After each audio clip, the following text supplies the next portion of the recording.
నేను వాళ్ళకి నోటీస్ పంపించి ఆధారాలతో సహా, ఎందుకంటే ఏ డేట్స్ అయితే ఆర్టికల్ వేశారో ఆ రోజులు నేను విశాఖపట్నంలో లేదని కూడా నేను నిరూపిస్తాం కూడా జరిగింది.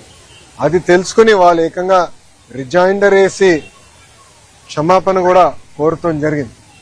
నేను గతంలోనే చెప్పాను, 2014 నుంచి 19 కానివ్వండి, ఇప్పుడు కూడా అంటే గడిచిన 18 నెలలు కానివ్వండి, నేను విశాఖపట్నానికి వచ్చినప్పుడు ప్రభుత్వం నుంచి టికెట్ తీసుకోవట్లేదు, ప్రభుత్వ గెస్ట్ హౌస్లో నేను ఉండట్లేదు.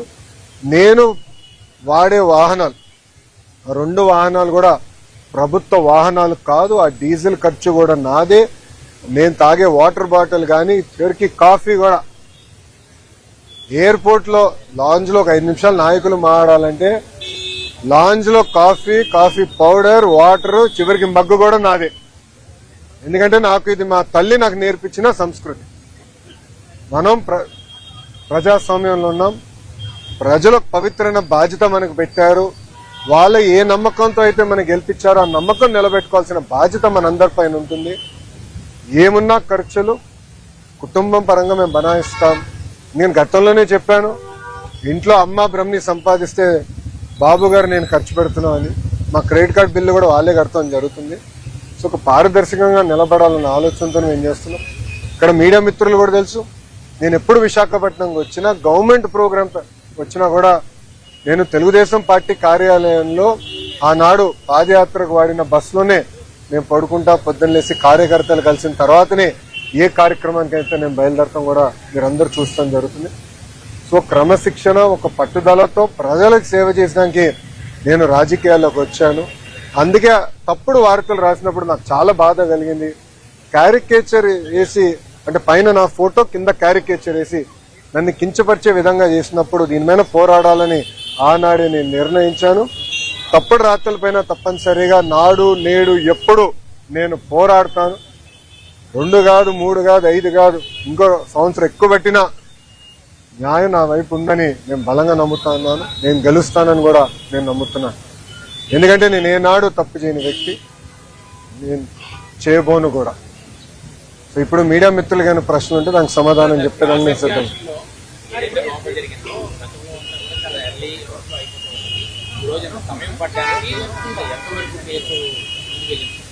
అంటే నా ఎగ్జామినేషన్ ఈరోజుతో పూర్తయింది. సో నెక్స్ట్ టైం వైజాగ్ వచ్చినప్పుడు వేరే కంపెనీల కోసం వస్తాను.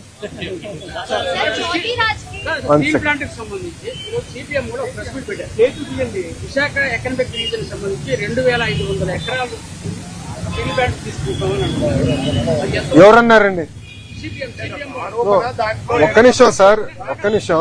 2500 ఎకరాలు విశాఖ ఎకనామిక్ రీజన్ కోసం తీసుకుంటున్నారు స్టీల్ ప్లాంట్. ఆల్రెడీ 1100 ఎకరాలు సేల్కి ఇచ్చారు, వాళ్ళు వాడలేదు. అలా 3000 ఎకరాలు తీసుకుంటారు. ఏ ప్రాతిపదిక కోసం తీసుకున్నారో ఆ భూమి తలుపు మెయిన్ తలుపు కోర్టులో డైవర్ట్ అవుతుందని వారు ఆరోపిస్తున్నారు. దాని మీద ప్రభుత్వం తలుపు మెయిన్ ఆరోపణ. మీరే అంటున్నారు ఆరోపణ, ఇంకా సమాధానం చెప్పాలా? బాస్ ఒక్క నిమిషం. ఎవరైనా స్టేట్మెంట్ ఇచ్చారా? మంత్రి కానివ్వండి, అంటే గౌరవ ముఖ్యమంత్రి గారు కానివ్వండి, గౌరవ ఉప ముఖ్యమంత్రి గారు కానివ్వండి, ప్రభుత్వం సంబంధించిన అంటే ఎన్డీఏ ప్రభుత్వానికి సంబంధించిన ఎవరన్నా స్టేట్మెంట్ ఇచ్చారా? ఫలానా భూమి 14,000 కోట్ల రూపాయలు కేంద్ర ప్రభుత్వం, రాష్ట్ర ప్రభుత్వం విశాఖ ఉక్కుని కాపాడేదానికి మేము ఇన్ఫ్యూజ్ చేశాం. ఈరోజు విశాఖ ఉక్కు 3rd మన బాయిలర్ ఏదైతే ఉందో అది కూడా మేము యాక్టివేట్ చేశాము. ఫుల్ ప్రొడక్షన్ కి మేము తీసుకొచ్చాము. గతంలో కూడా ఇలాంటి పరిస్థితి వస్తే ఆనాడు వాజ్పేయి గారు, చంద్రబాబు నాయుడు గారు కలిసి విశాఖ ఉక్కుని కాపాడారు. ఈ రోజు మోడీ గారు, చంద్రబాబు నాయుడు గారు కలిసి మళ్ళీ విశాఖ ఉక్కుని కాపాడుతున్నారు. సో అపోహలు ఏం అవసరం లేదు. విశాఖ ఉక్కుని ప్రైవేటీకరణ జరగదు, జరగనీయం. కానీ విశాఖ ఉక్కు ప్రాఫిట్ లో నడవాలని మేము అందరం కోరుకుంటున్నాం. ఎందుకంటే పదే పదే బెయిల్అవుట్లు ఇస్తాం కరెక్ట్ కాదు. ప్రాఫిట్ లో నడవాలి, దానికి అందరూ సహకరించాలి. విశాఖ ఉక్కుకి సంబంధించిన భూమి 1 ఎకరం ఒరిజినల్ ఇంటెన్షన్ కి ఇచ్చారో దానికే వాడతాం తప్ప వేరే దానికి డైవర్ట్ చేయాలన్న ఆలోచన ఎన్డీఏ ప్రభుత్వానికి లేదు. సిపిఎం సోదరులకి స్క్రిప్ట్ ఎక్కడి నుంచి వచ్చిందో వాళ్ళే దానికి సమాధానం చెప్తే బాగుంటుంది.